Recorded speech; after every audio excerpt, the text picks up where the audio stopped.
925 centimeters in feet? First of all, we need to know the value of 1 centimeter in feet.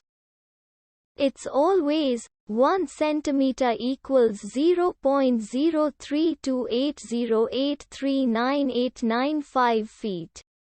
Now we have to multiply 0.03280839895 by 925.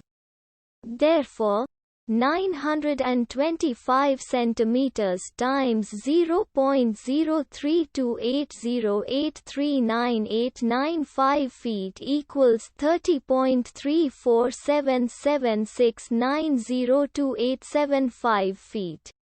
So, in other words, 925 centimeters equals 30.3477690285 feet.